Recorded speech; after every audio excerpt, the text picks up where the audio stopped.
atayifata se kandi umukobwa nawe nta gahunda agira. Aro waramutse ute be? Umeze neza? Handi wavuyeyo? Duheruka ngo duhurira kuri Facebook. Nari maze iminsi muri Canada ariko naje mu Rwanda. Naje kureba hari ahantu bari kubakisha. Suwazilandi navuye ejo bundi. Ako se be waje ukansura? Ndi mu rugo. Aho oya. Wowe nuko uzamuka gato kamoto wowe ugategenda kwishyura.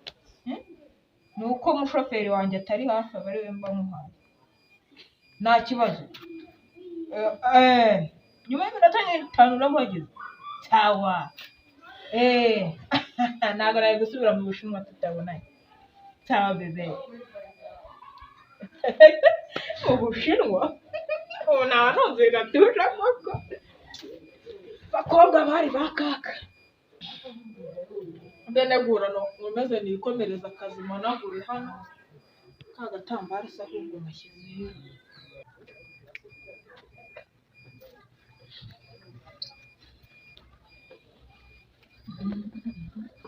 Gutima ya be. Ngiye kutuma. Ibintu bose ntabwo bimeze no hari nyina. Bode nawe ajya yinjiza nanjye ninjiza. Yakoreye umugore n'umugore cyoce. Ya bintu byaramahamye pe.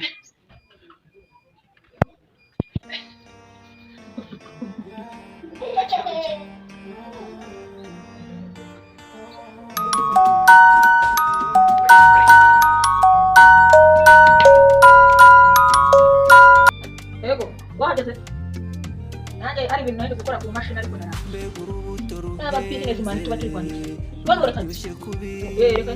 Izimanuka rubona mbere cyane ugakucura kabe gato kararyohera n'akanana k'umwana ama left to the right without you are thinking man shake body shake umikunze be kuba kagende kapapara muri shumure tabe nyongera baby nyongera dare nyonganyo telefone nayo akabuto ni ubuzima utagafite nawe warakifuza kabona umugabo udafite ifungo ntacyo wazumbaza kararyoshye ni impamo ntacyo akaruta mu buryohe karahenze n'ukuri gakundwa gabona ibyo biryo byawe shari waje uraho neza uraho urakomeye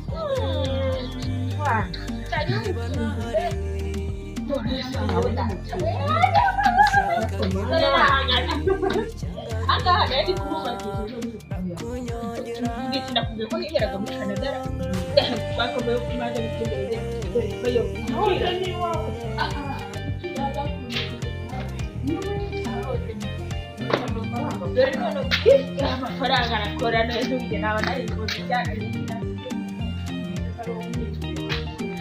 ntabwo nigera amasoni kuva nakira amasoni yaragabanye ikosa bakora dukura n'inkweto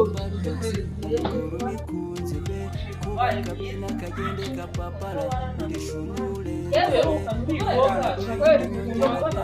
cyo gushaka amafaranga akabuto nikeza mu buzima utagafite nawe warakifuza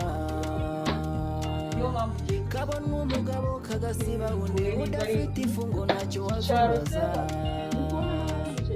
kararyoshye impamo ntacyo akaruta karahenze n'ukuri gakundwa gabona ibyo biryo byabo urakunda ku kabuto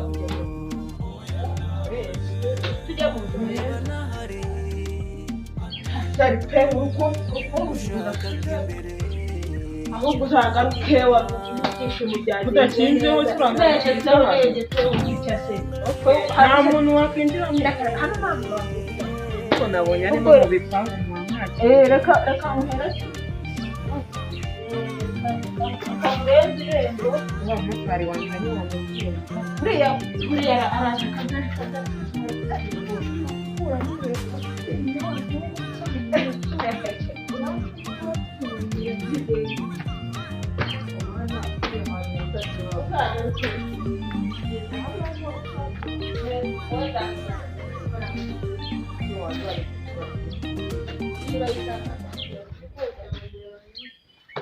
ibyo ni ibyo tuzabiganira